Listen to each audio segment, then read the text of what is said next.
yeah, why don't you just start out and just tell us about you and what you're up to and what you're about to share. Yeah, thank you very much. I appreciate the invitation to be here, and hello to everybody who's live and everybody who will see this later. Yeah, my name is Jeff Stevens, and I am a full-time real estate entrepreneur, and I have been for the last 10 years, and then a full-time entrepreneur in a different business before that. So my wife and I started part-time with rental properties in about 2006, and then I've been doing it full-time since 2013. And about 3 or 4 years ago, I felt like people needed to hear a little bit of a different approach to doing things. The way that I had learned, and I had spent some time and energy practicing and perfecting is, a strong word, but working on and refining. I felt like this is not something we hear enough about in our industry. And so that's why I started the Thoughtful Real Estate Entrepreneur and started a podcast to just try to begin expressing some of these ideas and sharing a different perspective on things. And then started coaching a couple years ago as well. And now I find myself with occasional opportunities like this where I get a platform to share some different ideas. And what I've really honed in on over the last several years is the idea of off-market acquisition, very, very relationship-focused approach, and seller financing specifically. And so that is, I believe, what we will spend most of our time and energy here talking about today. That's awesome. So I have to ask, what business did you and your wife have together before you got into real estate? Yeah, we had a marketing and branding agency that somewhat ironically, if you know more about my story, worked specifically with community banks and credit unions. And I call it ironic because today I'm very much in the business of helping people learn to buy real estate and scale a portfolio without banks and credit unions. And so it's kind of funny to me anyway. It's funny to me that I used to do that, but yeah, came from a marketing and advertising background. Okay. Yeah. You went from telling people why they should use a bank to why they should not, how to not Yeah. use a bank. So I love it. That's Yes. so great. Well, and I know one thing, I mean, I just stalk you all over the internet. I feel like, a lot of us are in a lot of real estate groups, and I almost can tell your post before I see that it's your post. I'm in a lot of groups that you're in, and I really like them. One of the things that I mentioned to you before we met was just, I love how you engage people. You're not just like, blah, blah, blah, this is a great idea, but you're really like coaxing out a conversation. I'm guessing that has a lot to do with how you talk to, like how you teach people to talk to sellers too. Is that true? Yeah, it is. That's actually very true. And I guess maybe somewhat intentional to draw that connection, or also might just be kind of me and sort of how I sort of naturally, end up doing things. But yeah, that's a great parallel. True. I think asking good questions and listening to those answers and then asking good follow-up questions is what leads us down the road to all the insights and information. To me, those are two different things when we're talking to sellers. In information, how old is the roof? How 1,400 feet or 1,500 feet, all that kind of stuff. But insights are much more about the people and how they think and what their perception of their situation is and what their perception of our market is and what they think their other options are, and their beliefs on capital gains and political views and everything like that. Those to me are insights. And so I think in order to collect insights, we have to ask good questions, listen, and then ask appropriate follow-up questions too. And I guess that is what I do online. Yeah. That's awesome. Okay, first I want to give a shout out to Chris. I don't know if Ashley is there too, but Chris and Lisa are both in our local group as well. And Chris for sure. Hi, Chris. Oh, there's Ashley's coming. So she's coming as well. So looks like Chris is working on a project, which is usually how he joins us. So, hey, Ashley, good to see you guys. Well, we've got every day. And so what we're going to do is Jeff's going to share some things about some seller financing and, correct me if I'm wrong, seller financing specifically, creative financing, and building relationships with sellers. Then once he has a chance to present, I hope that that's not fire, it's just dust, Chris. But once he has a chance to kind of share what he brought to us today, then we will open it up for Q&A. So as you're listening to him, if you have any questions at all, just write them down, and then unless Jeff's like, no, just ask me on the spot, that's how I'll do it. And then right after this section, we'll be talking about, our normal, like what's working, what people need, how the group can help. So Jeff, I'm just going to let you at it. Okay, that sounds great. And thanks again for the opportunity. And I am actually totally fine with questions throughout. I know we'd like to keep this interactive. So I was trying to balance having enough structure to this conversation to sort of unpack it in a methodical way. And so I have some slides that I'll share here in a minute. But happy to answer questions along the way as well.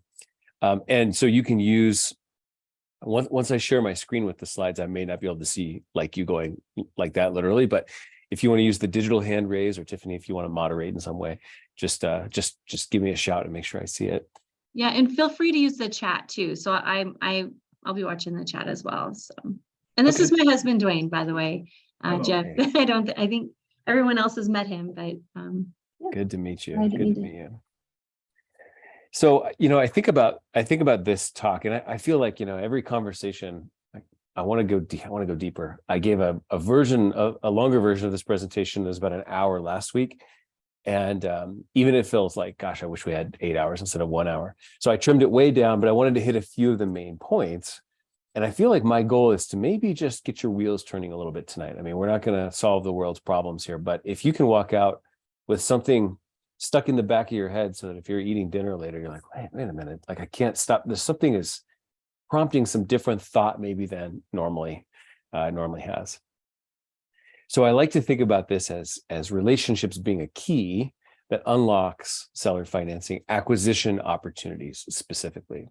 And I will just say the things we're going to talk about tonight are I'd say counterintuitive to what we see mostly in the mainstream real estate investing education world.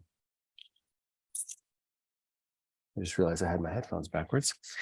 And to some degree, creative finance, which I understand you guys are very focused on, is already a little bit outside that mainstream. But I would say probably what I'm going to share with you tonight and some of the ideology here is a little bit even maybe outside of that mainstream as well. For context, primarily what I focus on and like what I'm going to be talking to you about is what I would call seller financing. And now I realize there's maybe a potential semantics issue, and people are like, seller financing, creative financing, is one's a subset of the other, and what are we talking about? And so what I'm going to talk about is a situation where we buy a piece of property from somebody. We plan to be the owner of that piece of property. We become the owner, and the seller becomes the beneficiary of a promissory note. If there is existing debt on their property, which there may or may not be, in this simple version of seller financing, that debt's getting taken out as we buy their property. That could be with just making a down payment that pays off any existing debt if it exists, or another loan, and then the seller financing is maybe in second position. But anyway, this is not what I'm going to talk about. Not about subject to and lease options and wrap notes and assumptions and stuff like that. To me, the way I've chosen to define creative financing versus seller financing is creative financing. There is some existing debt on the property, and we're going to work it into our deal structure. And in seller financing, either there isn't any existing debt or there is, but we're just going to take it out. So just for context there. So our seller is going to transition from being the owner of the property to being the beneficiary of a promissory note, because we will become the owner of the property in the context of what I'm talking about. So when we buy a property with seller financing, the first really interesting thing to think about is we're actually buying two different things. We're buying the property and we're buying the financing. Each of these two things has its own intrinsic value, right? We're buying the property because we like the property. Maybe we see some upside in the ability to improve it or to manage it better or whatever it might be, or maybe we're just getting a great price. But the property has got its own value And the financing has its own value.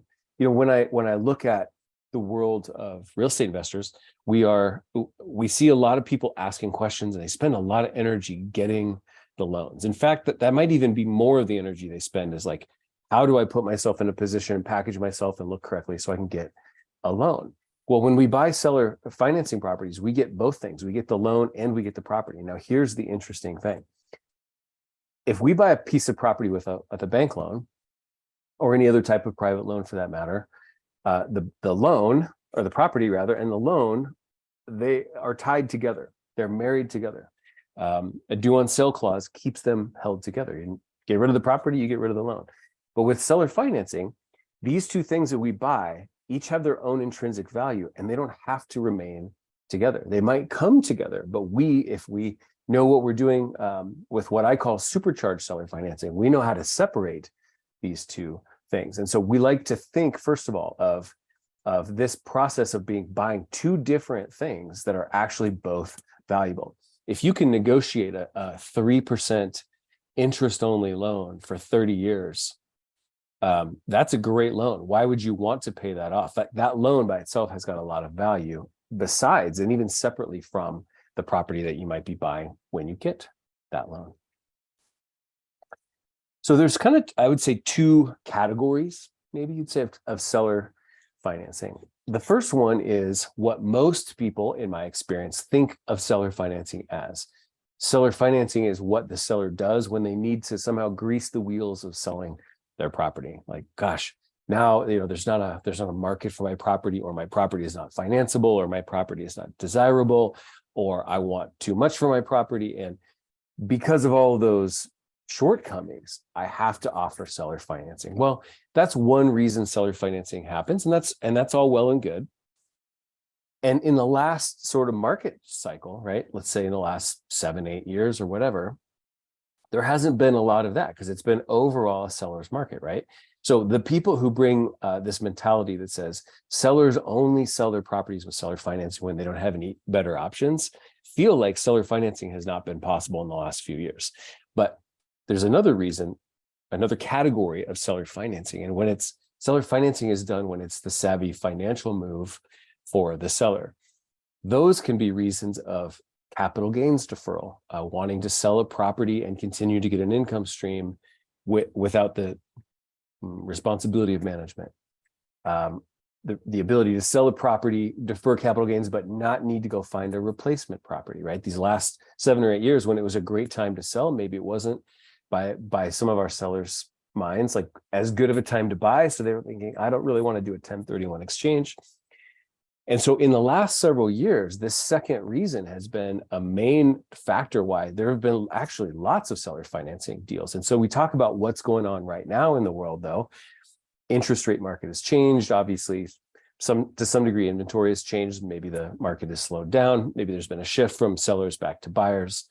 And so now today, as we're recording this, there's both of these categories of reasons why seller financing is happening. It has been happening all along, though, but many people didn't feel like it was because they're only thinking about the first category. So when I talk to a lot of real estate investors, I hear, really all the time, oh, seller financing is just not that common in my market, or how do you convince a seller to do seller financing? Or you hear them say, I've tried offering seller financing so many times and nobody will take me up on this. Well, there's two reasons why this is happening. The first one is we're just simply not talking to the right people. But secondly, we're approaching the conversation in the wrong way if we're hearing those particular things. So here's what I have found in my own experience and just observed, dozens, hundreds of times over.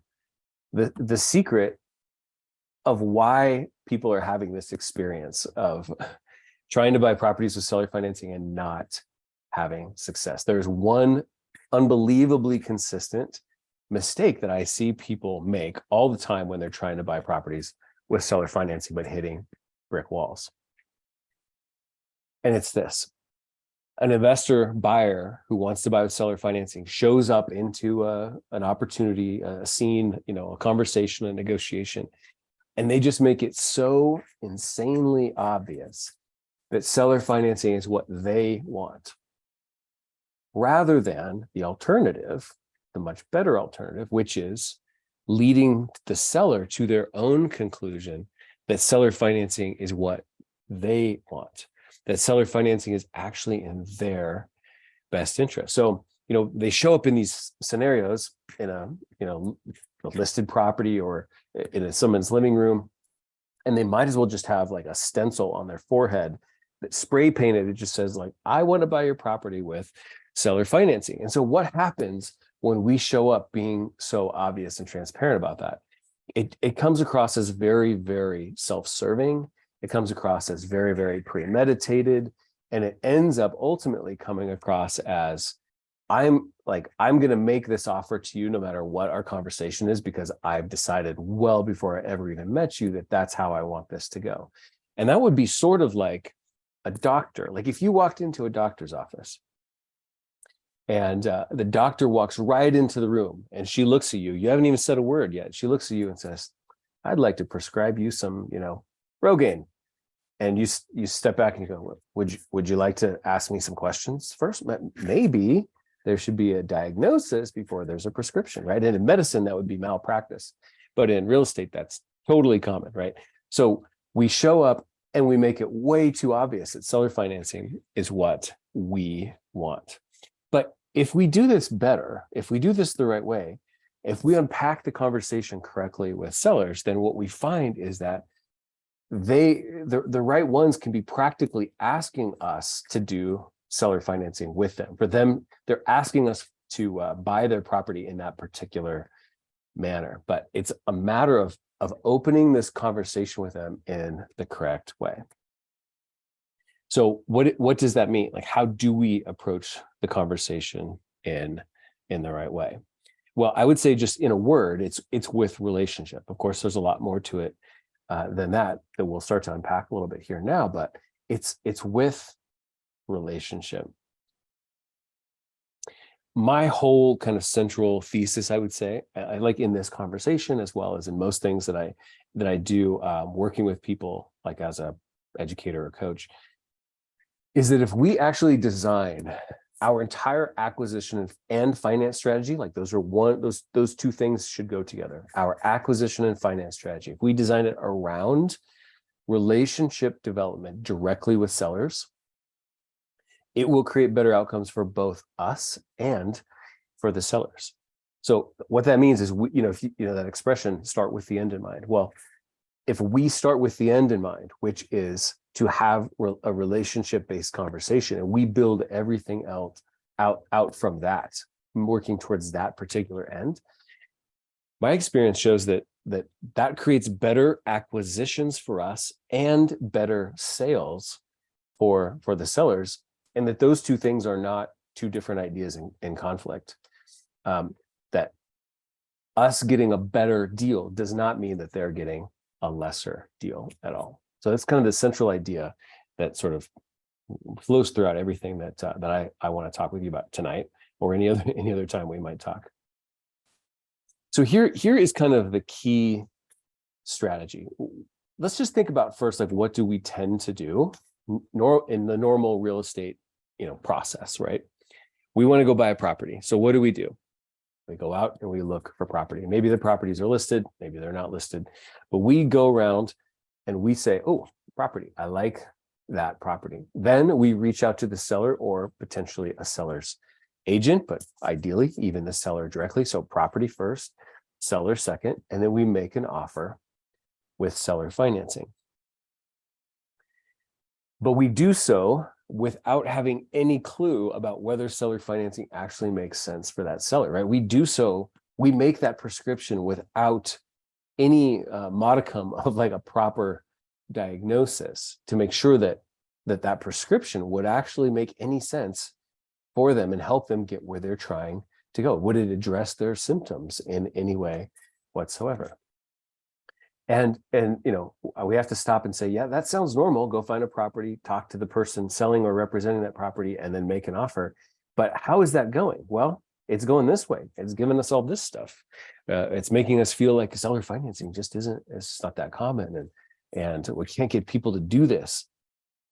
And it sort of leads people to believe that this is like a quote numbers game. Oh, well, if I make enough really random, undiagnosed prescriptions, somebody eventually will say yes. But it doesn't have to be that way, because that's, kind of silly. So here's what we do instead, right? The normal way: find a property, talk to the seller or the person representing that property, make an offer with seller financing. But here's what we do instead. Same steps in a different order. First of all, we identify a person who is a good candidate for seller financing. We identify a person first, then we see what property they own. Then we ask questions that elicit the insights. Remember, a few minutes ago before we got started, I was talking about insights versus information. We ask good questions that elicit insights about how seller financing might work for them. And then ultimately, we use those insights to make a proposal framed around what they told us they're experiencing. So in other words, think about it like this. This is a big, big, big shift for most people. What if literally in your efforts to buy properties, what if you weren't actually shopping for a property? What if instead you were shopping for a person? What if you were shopping for the right person with whom you could discuss buying their real estate with seller financing? So while everybody else is shopping for a property, seeing who owns it, making an offer, what if we shopped for a person, saw what they owned, and then ultimately made a proposal based on our conversation with them? So from this, I want to just break down, and this is where we could go like hours, and it'd be awesome if we could go hours, but I want to just give you like 3 principles of this overall approach. So first of all, is everybody with me to the greatest degree that they possibly can be? Does anybody have any questions or thoughts yet? I'm excited to hear the 3 key principles, because I was like in my head already rolling around, like, are we looking for people who own them free and clear? Like, so yeah, this is sounding good. Okay. All right, cool. Absolutely. Let's talk. Okay, good. Love Thank you. All right. Glad it's landing and resonating so far. Perfect. Okay, so let's just talk about 3 key principles. The first one is this: the way that a relationship begins, or the way that it's established, has a huge impact on how it will go. Think of it like a stream. It's like how the stream is originated has a big impact on what's going to happen downstream. Let me just give you a kind of funny, perhaps, maybe slightly relatable for some of you, example in a different context. I love to switch context to make a point. What if you wanted to, let's say, find a life partner, and you said, all right, I'm going to generate some leads. I'm going to find this life partner. And you might think to yourself, like a lot of real estate investors, it doesn't matter where the leads come from, as long as the numbers make sense. No, that's what we tend to say in real estate, right? But let's say you're going to generate some leads for a life partner, and you got your notepad, and you're like, I'm going to end up with 10 names of leads on my notepad. Not all lead generation mechanisms create the same type of relationship. So let's say 2 of the names on your 10 on your pad of paper came from a personal introduction, like in this photo from a friend who knows you. And then a couple of the names on your list came from an app like Tinder. And then a couple of the names on your list came from a speed dating event that you went to. And then a couple of the names on the list came from one of these types of scenarios. And then one of the names on the list came from Match.com. Now, let me ask you, are all of the leads that you generate here, all the names and phone numbers ended up on your pad of paper, are they likely to all have the same dynamic? No, clearly not. These these lead generation mechanisms, where you're going to meet these people, how you're going to even connect with them, is going to definitely have an impact on how things go downstream. And so it's not to say that this is really about good lead generation strategies or bad lead generation strategies. I mean, is Tinder a good lead generation strategy and speed dating is bad? No. I think the answer is it kind of depends on what you're looking for, right? So you would pick the lead generation strategy that matches what you want to have happen after that. So it's not really about good or about bad. And it's not really about which strategies work or don't work. There's no point to me in having a debate on whether inbound leads on a We Buy Houses website work better than letters, work better than bandit signs, or whatever the heck people do these days. It's not about that. It's about instead which strategies for lead generation are going to be the most appropriate for starting a relationship-based seller financing conversation, and which ones aren't. That's what it's about. So once we know what type of dynamic we want to have with what type of person, we can kind of work backwards and say, what's the right lead generation strategy that is likely to tee me up with this type of conversation for this type of negotiation?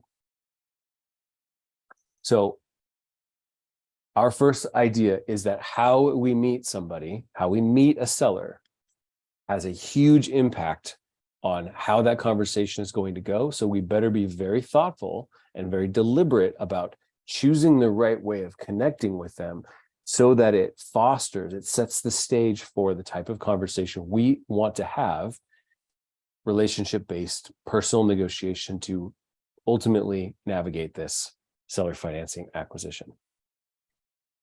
The second thing is one of my favorite expressions, that you have to solve the person before you can solve the deal. So what happens when we learn about a new property, we immediately start going into like left brain mode. We fire up a deal analyzer software, or we open up a new spreadsheet with our rental analysis analyzer tool, and we get out our pencil and our calculator, and we start doing a bunch of math, and we start thinking about deal structure. And that's all well and good. But here's the thing. We will never know if we have designed the best possible deal unless we know and understand the person who we are buying this property from. It's sort of like saying, analogy, we will never know if we have tailored the best suit that will both make us as the tailor look good and the person wearing the suit looking good, unless we've taken the time to properly measure that person that we are creating the suit for. And so solving the person is about understanding our audience. This is like, we have to force ourselves to slow down and to not just go into okay, I got to start coming up with numbers. I'm going to make an offer really quick. We have to know them. We have to know, this goes back to the insights thing I mentioned before. We have to know, how does this person see themselves? Let's just start there. Do they see themselves as, like the greatest landlord who ever lived? Do they see themselves as very, very experienced? Do they see themselves as meek and meager? This is their one-time thing. Their spouse who used to handle this kind of stuff passed away, and now they're alone. How do they see themselves? How do they see us? We're going to do our best. And if we had more time together, I'd like to talk with you about how we help them see us the way we want them to see us. But how do they see us? How do they perceive the dynamic between us? This is a major thing. How do they perceive their own property? You can meet two people who own basically the same property, and one thinks it's the Taj Mahal and the other one thinks it's a total dump. You can meet two sellers who thinks the world is going to hell in a handbasket right now, and the other one who thinks this is the best time to invest ever. You can meet people who love what's happening in the White House right now and people who love what was happening in the White House 4 years ago. Like, everybody is so different. And if we don't actually understand our audience, we will never be able to craft something that actually resonates with them as much as possible, because the more it resonates with them, the better job we can do too. Here's just a dead simple example.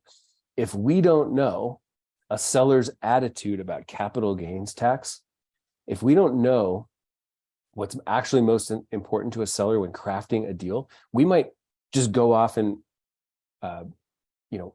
suggest, propose, offer 5% interest, when if we had taken the time to get in their head, 3% would have actually completely done the trick for them, because they were thinking of it from a different angle. So we have to solve the person before we can solve the deal. And this is so important to understand the difference between information and insights. Most of us, we kind of show up in a seller conversation. And it's like we've got a clipboard and we're like, okay, how many bedrooms? Okay. The furnace, sorry, did you say it was 2015 or 2012? Like, information can be gotten later and rather easily. Insights only come through relational conversation. And when we do it well, they don't even know. One of my very favorite things is this definition of negotiation. To me, and what I was taught, and this just stuck with me like crazy when I first heard this and learned this. The best negotiation is one in which I get exactly what I want. The seller gets exactly what they want. And the seller never had a clue what it was I wanted in the first place. Let that sink in for a second. When we facilitate this conversation and we make it about them and we're learning about them, what they know when they get their proposal and they say yes and they sign and they sell their property, what they know is they had all their needs met, and they never knew what it was we were really trying to accomplish in the first place, because we made it really all about them. So in this conversational relationship-based process, we're listening these insights and developing this relationship, and it doesn't even feel like they're undergoing, anything. It just feels like they're having a nice conversation with an attentive person who's really truly listening. When it comes to seller financing, there are a few clues that sellers will give us that practically tell us that seller financing would be the right solution for them. I'll give you a couple of examples.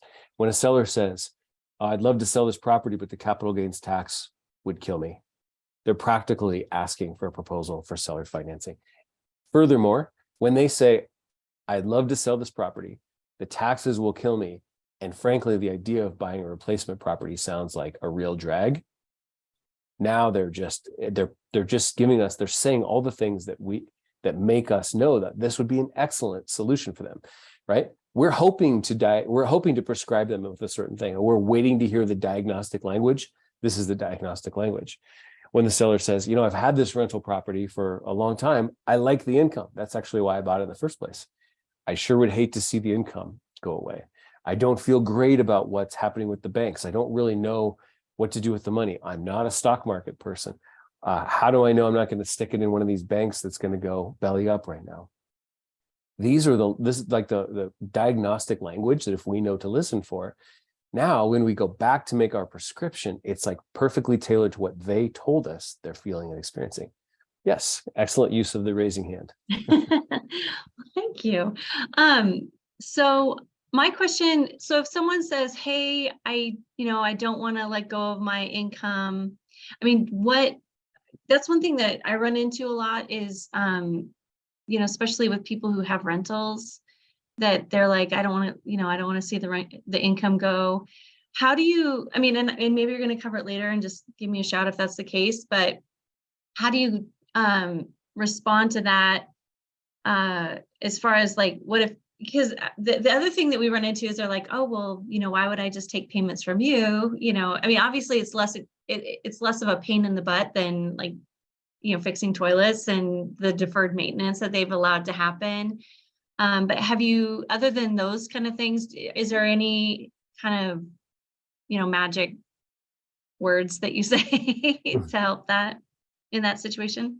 So you're saying that they might push back a little bit and say, well, why don't I just keep getting rents? Yeah. Yeah. So, okay. I think in order to answer that question, I should just clarify how I am finding myself arriving in these conversations. I have found that the best way to create the right type of conversation with the right type of person here is with first of all, who am I marketing to? I am actually marketing only to absentee owners, so landlords, who have owned the property for a fair amount of time. Those two things together basically mean they would likely have a gnarly capital gains tax situation if they were to sell. Okay, so what I do is I send them a letter, very, very nice, polite, simple, low pressure letter, zero mention at all of seller financing, nothing like that. Because again, I don't want to be like, hey, I've got something to prescribe you, or let's pretend you're sick so I can prescribe it. It's just like, hi, here's my letter. Hi, my name is Jeff, and my wife Jessica and I are fellow landlords here in town. She and I are actively looking to buy another rental property. I came across your property at XYZ Main Street, and I just wanted to say, if you would ever consider selling that property, would you please just give us a call? It'd be so nice to sit down with you personally and just discuss it in person. If now's not the right time, no problem. We are in no big hurry at all. Just hold on to our letter and give us a buzz when the time is right.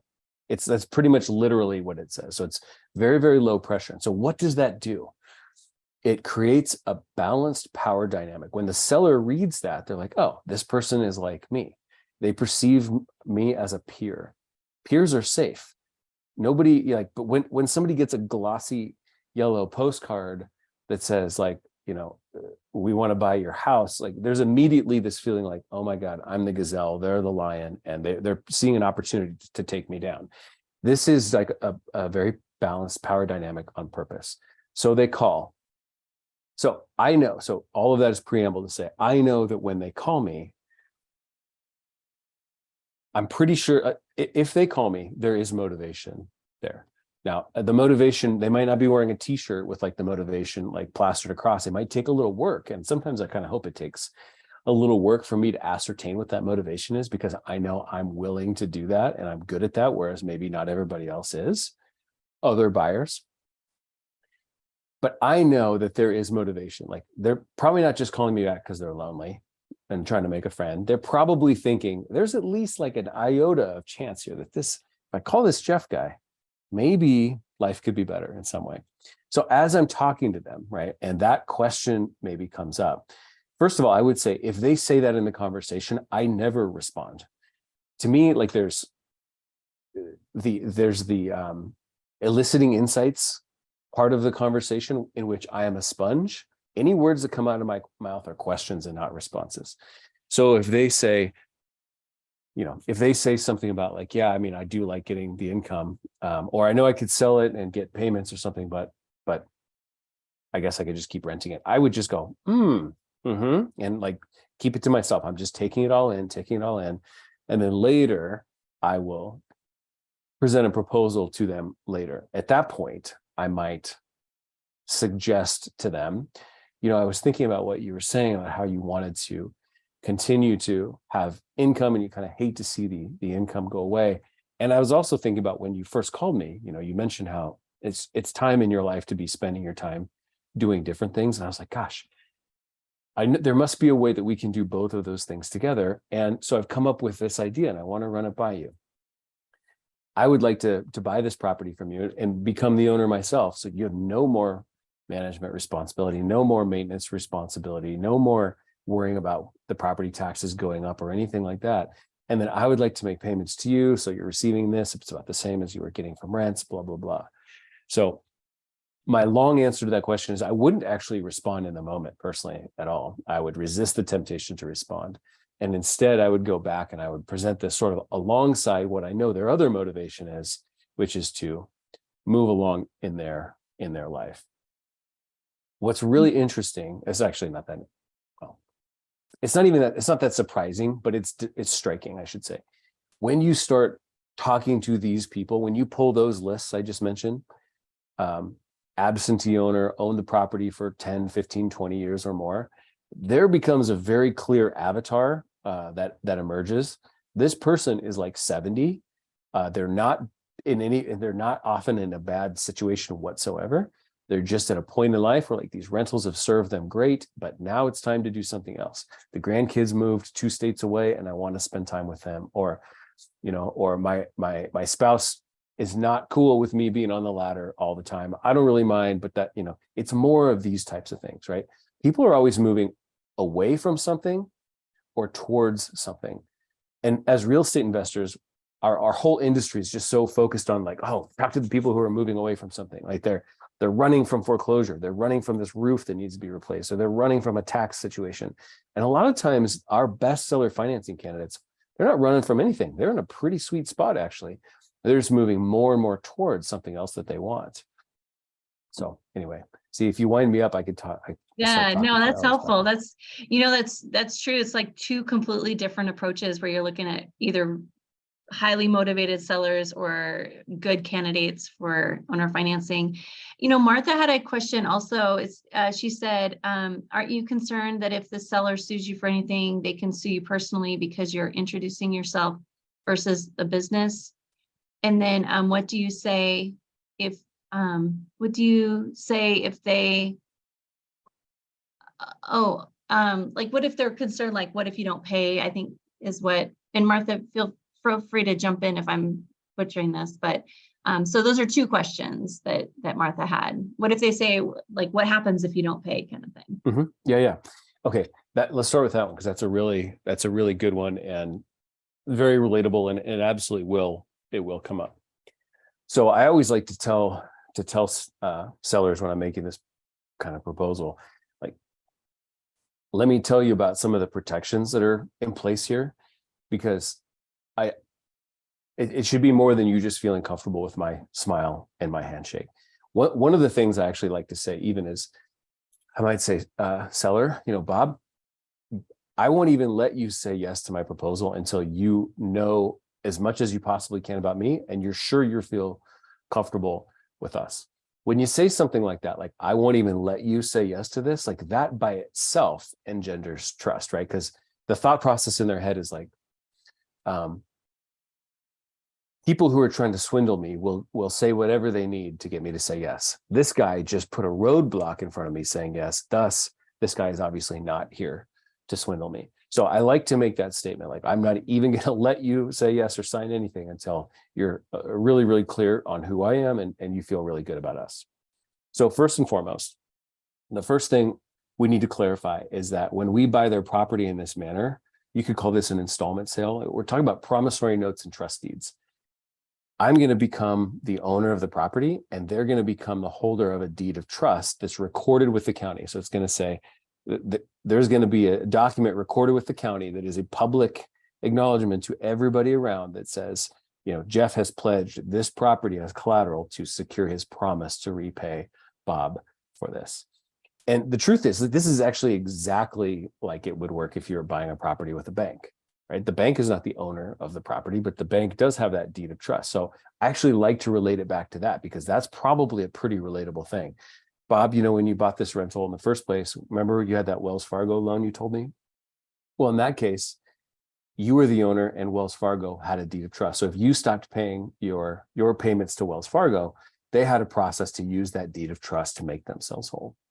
So that's the first thing. I was just explain that. Secondly, I would say, whatever down payment that you receive is completely non-refundable. So I think that should be, big enough that you feel like there's skin in the game, and not so big that you feel like you're getting more cash back that you will just be taxed on immediately. But the down payment is completely non-refundable.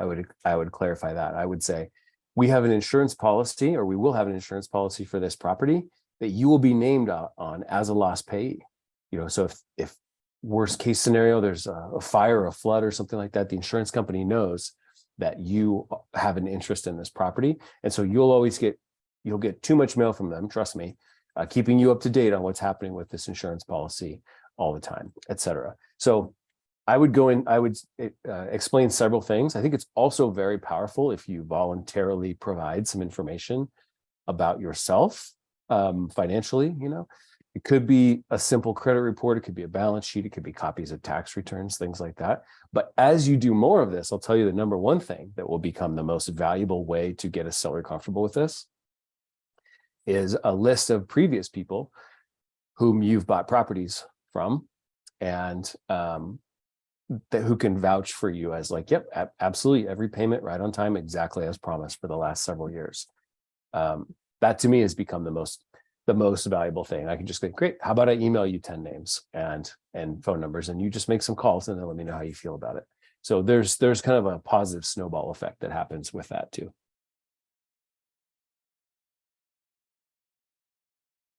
Okay, the other question was the being concerned, like presenting yourself as yourself, and then, you know, do you buy them under your company name? Is that true, or is that right? And yeah, I will close under my company name, or various companies, I guess, but I present myself as like, yes, I'm Jeff, I'm just a regular person, because that's, what name we vest in is sort of beside the point for that conversation.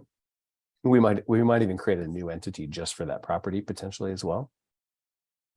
But at the end of the day, I'm not one of those people who's trying to find like the little legal loopholes so that there's no recourse. No, I'm making you this promise and I'm planning to live up to it. So I'm not really having the property living in an LLC as part of a bigger strategic plan. It's not a way to avoid accountability for the promises I'm making. right. And we do that too. Hey, just real quick, everybody on the call, who has purchased using some type of owner financing? Ashley, you have. Awesome. Jeff, when you were saying that, being in an area and people saying like, oh, I've never heard, this just doesn't happen here. When we moved to Montana, that was exactly what people told us. But the first house we bought here was contract for deed, which we had personally never heard of a contract for deed. And, I don't know, so it's just, I think probably not part of this conversation because, we've got about 10 more minutes. So I want to make sure you can, talk about all the points that you have because this is awesome. But just everybody who's listening, there's a big difference between a contract for deed and a deed of trust. So, with that, yeah. Yeah, absolutely. And I mean, gosh, if we had a lot of time, I would love to geek out with you on when you buy properties with a deed of trust and you are actually buying the financing, how amazing it can be when you actually buy that financing, but can detach it from the property you bought and then use it elsewhere in your portfolio is an incredible element to the whole strategy. I call that supercharged seller financing. But yes, that's a very important clarification. Can you say that again? What did you just say about detaching it? What was that? Yeah. So if I buy a piece of property with seller financing, if I add the elements that make it supercharged seller financing, that's just my own term. Like I said at the beginning, we're buying a property and we're buying the financing, and they come married, right? I'm buying this little single family house with a $200,000 supercharged seller financing loan, but with those provisions, I can actually detach it from this house, and I could, like a real estate loan always has to have collateral. It's a secured loan, right? It always has to have collateral that's real estate. But it doesn't always have to be the exact same property that you bought. So here's a really simple example of like something I do a lot myself. Let's say I own a fourplex, and my fourplex has some equity and some cash flow in it. And sometimes I want to tap the equity and the cash flow in the fourplex, right? But I don't know if any of you guys have just like waltzed into a credit union and say, hey, can I get a second position loan on my fourplex? And they're like, okay, turn around and walk back out. No, we don't do that, right? Commonly, that's not really a thing. But you're like, gosh, I'd like to get some equity. I'd like to tap into the equity that I have in this fourplex. Well, one thing that you could do, one thing that I would do is if I wanted to do that, I would go shopping for another seller finance acquisition. And I'd go and I'd find, like, let's say a single family home. Let's say it's $250. And I'm going to put $50,000 down or whatever. And I'm going to get a $200,000 note. So I'm buying the property and I'm buying the note. At this point, I could take that note and I could say, I'm going to provide you with a different piece of collateral for that loan, not this little house anymore. I'm going to provide you with a deed of trust on my fourplex. It's going to be a second position deed of trust. Here's the value. Here's the cash flow. You're now secured by this property instead. They're equally as secured as they have been. It's just a different piece of property that secures that loan. But now what do I have? I have a house with no debt on it. So what happens if I were to sell or refinance a house with no debt on it? I have a party because I'm going to get a lot of money. That's what happens, right? That's a really good thing. I buy this property. I didn't even buy this house because I wanted the house. I bought the house because I wanted this awesome loan that I just negotiated. I'm going to take this loan and I'm going to secure it elsewhere in my portfolio. And now I'm just going to sell the property because I wasn't buying it for the property. I was buying it for the note. That's what I kind of at the beginning when I was alluding to how there's separate intrinsic value to both the property and the loan themselves. So when I buy properties this way, I might even strip out the property and just sell it, but keep the debt in my portfolio. But I'm assuming you have to get their permission to do that, to move it over to something else. Like I'm imagining a 70-year-old that, we talked to, there's like, hey, great idea. We're going to buy your property. And then it's like, oh, hey, you're going to go over here. How does that work? Yeah. So, okay, let me answer that by asking you a question. So first of all, I would say, we're going to negotiate all this in advance. We're not just going to come up to them later and say, oh, by the way, we're going to change this. We're going to negotiate this in advance. But let me ask you a question. What is one of the main reasons we've talked about with this seller doing seller financing in the first place? To get monthly payments and do installments, and I'm assuming also make some interest on it. Yep. And how about capital gains tax deferral? That was another one, right? Yeah, exactly. So if I buy this property from them and it's got this note on it, and a month later, because it's totally my prerogative, I decide to sell that property and their note gets paid off, what have I just done to their whole financial plan? I've hosed it. I've totally ruined it. Yeah, because they're like, oh my, I was expecting to get these payments for the next 10 years. It was kind of part of our financial planning.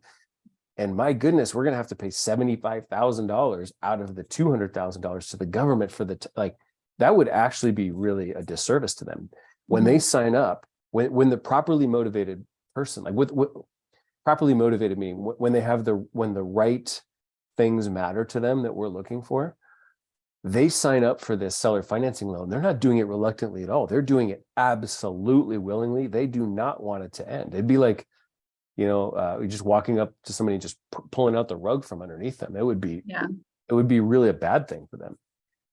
Yeah. And that becomes the angle through this whole thing. So seller, beneficiary at this point, for your benefit, we're going to add this provision into our promissory note that allows us to give you allows us to substitute the collateral that secures your loan, because you don't want like an early and unexpected payoff. So we will do this to make sure that your loan is in play the whole time that you're expecting it to be in play. Got it. So yeah, that's awesome. Yeah. Well, let's so we've got about 5 more minutes, Jeff. I'm going to just let you at it. Make sure that you get to finish it out. Cool. But that was amazing. So I don't know if anyone else loved what we just got, that huge nugget, but I'll let you to it so we can kind of wrap up in the next 5 minutes with the presentation and see if anyone else has any questions at that point, if that's okay with you. Yeah, that sounds perfect. There's just one more of these 3 key principles I wanted to hit, but just like to put a tasty little bow on what we just talked about. That strategy that we just discussed with the substitution of security, that shouldn't just be like, oh, yep, I got it. Like that should take a while. I mean, if we've done anything well, like later you'll be going like, wait a minute, what's he talking about? Oh my God, I get it. And then tomorrow morning you'll be like, oh, whoa. And then by next weekend, you'll just be sitting there going, holy crap, I'm starting to understand how as you extrapolate that, it could be an incredibly powerful tool. But the short answer is like, I buy properties all the time that I don't even want because I can negotiate an awesome block of debt. And that's what I want. Like my whole portfolio, it needs properties, it needs debt.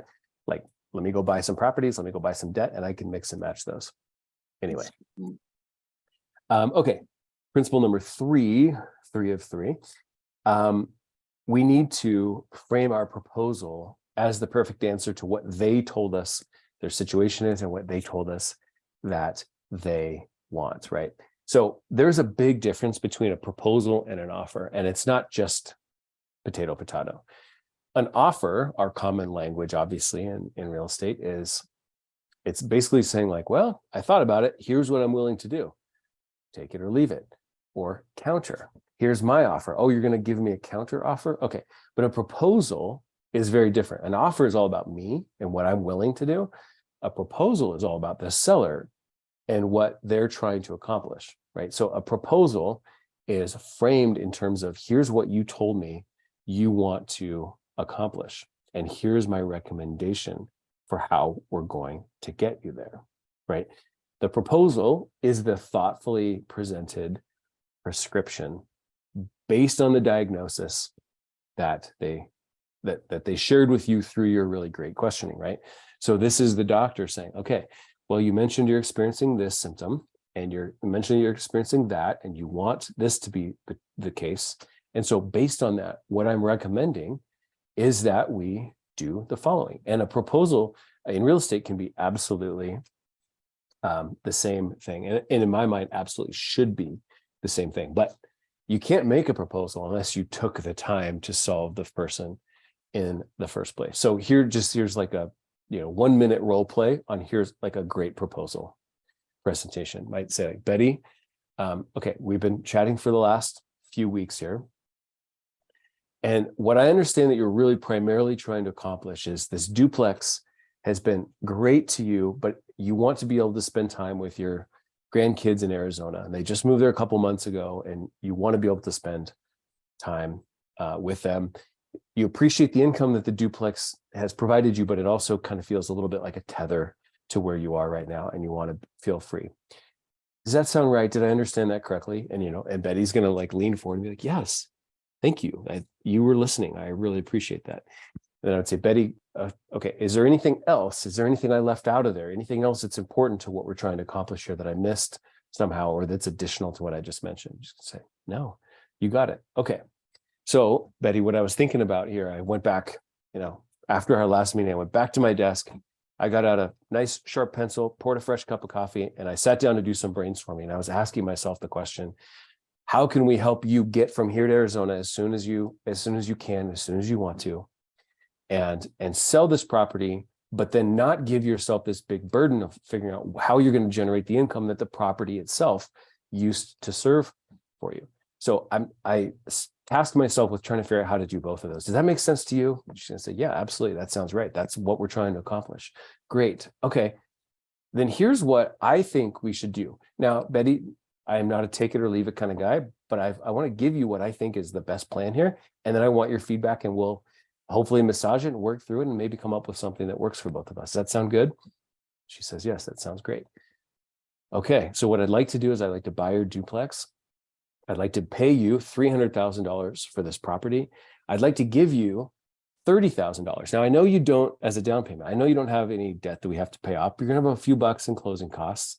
And I know you mentioned you're expecting to spend a few $1,000s on this move to Arizona. So I'm thinking $30,000 as a down payment. That leaves us with $270,000 that you would be the beneficiary of a promissory note. Now, I'd suggest that promissory note bears interest at 3%. Why at 3%? Oh, I didn't just make that up. Because when we look at 3% on $270,000, the monthly payment is this. And that's right about exactly what you mentioned to me you're currently netting each month. I think we should have this thing go on for maybe 10 years, after which there would be a balloon payment to you due for the balance. How does that sound to you? Let me just get some initial reactions. Let me hand you let me hand you the red pen. What do you like? What sounds good? What doesn't sound good? And so now it feels like a collaborative thing. An offer has a counter offer. A proposal just has feedback. And it's such a different vibe and spirit, but it's presented in the context of here's what you told me you wanted to accomplish. Here's my best thinking on that. Let's work together to figure out how we can finalize these details and get something done. And so that's the third of the key principles of what we need to do to take a relationship-based approach that ultimately unlocks seller financing. It does not leave us feeling like, I don't know, seller financing just doesn't happen around here. Nobody will say yes to me. We just have to approach the conversation, the right people in the right way, unpack the conversation correctly, and it gets a lot easier after that. So I'm happy to keep chatting, answering any questions. Should I stop sharing the screen now so we can see each other better? Well, real quick, everybody, first of all, that was awesome. I'm excited to hear what questions people have, but in fact, my husband came in, we've been helping take care of my grandkids in the evening, and it's driving him crazy to leave because every time he comes in, he's just like, it's the magic, but I appreciate it.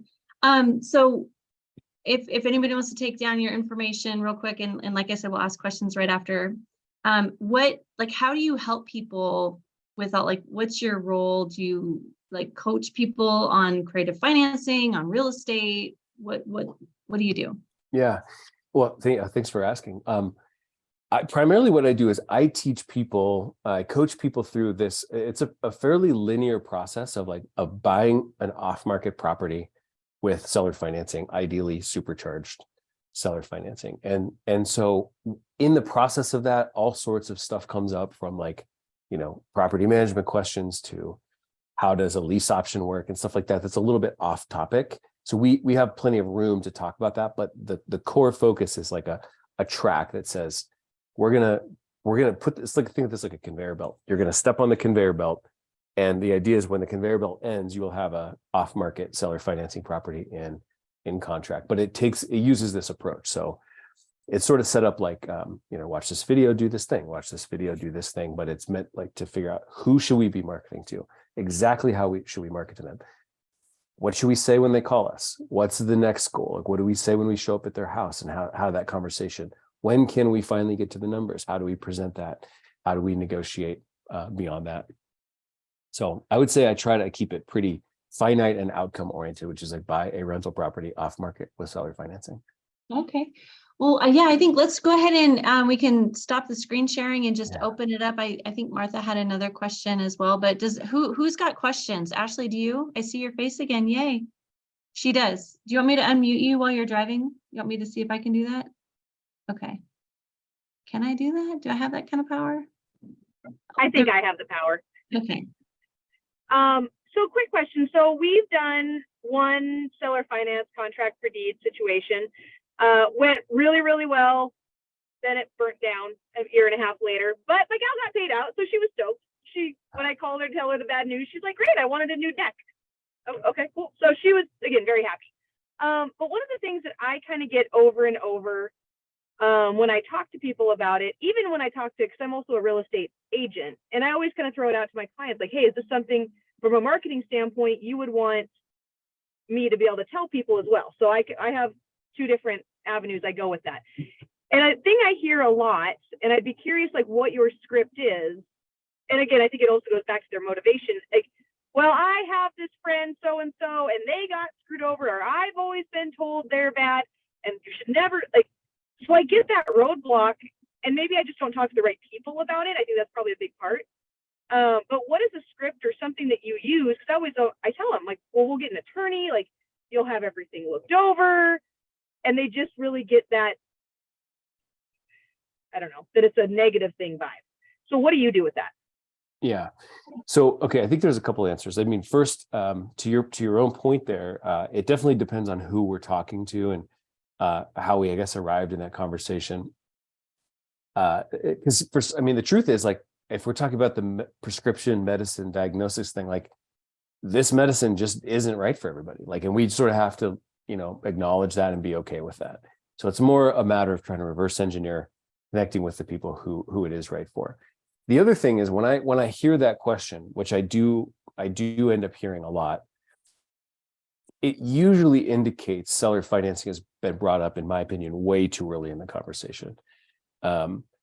Because if they're reacting like that, it means there hasn't been a lot of like the proper like diagnostic conversation beforehand. Now, if we have done the proper diagnostic process, and then we make this thoughtful recommendation, they're like, yeah, you're right, that absolutely does. You're right, that does.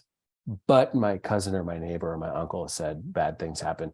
That's a very different starting point, I think, for that conversation, because it's already grounded in like, dang, that does sound like it kind of makes sense for me.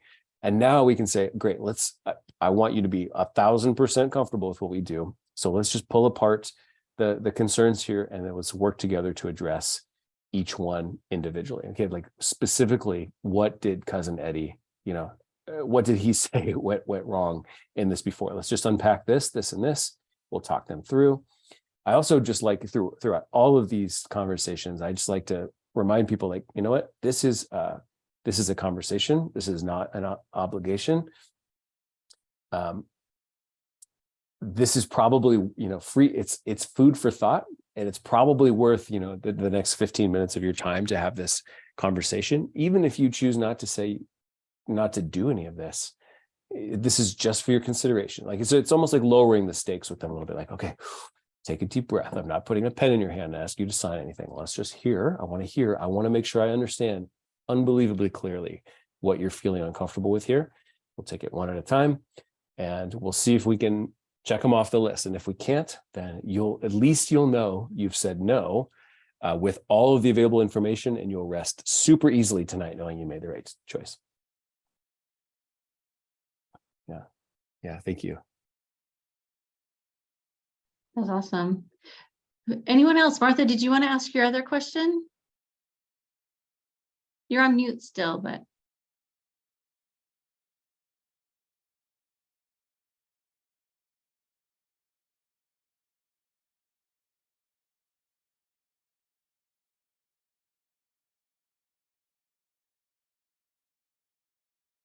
Well, I can read it off too. So, Jeff, you could probably read it. Okay. Now that it's not screen sharing anymore. Is this the one about it if they say that they trust you, but they're concerned about whoever you resell or rent to? Okay. So first of all, I would say in my model, I'm not reselling properties to other people. I mean, if I resell the property that I just bought, I'm not going to be wrapping the financing in most cases. I'm back to the seemingly complicated like substitution of security thing. If I'm going to resell the property, I'm going to move the debt off that property first, and then I will resell it. But if they're saying they're not comfortable with who we rent it to, well, I guess I would say a couple things. First of all, I'm likely going to be inheriting their own tenants. I mean, this is a rental property I'm buying from them in almost all cases. So if they're not comfortable with who I'm renting it to, they're not comfortable with who they've rented it to in the first place.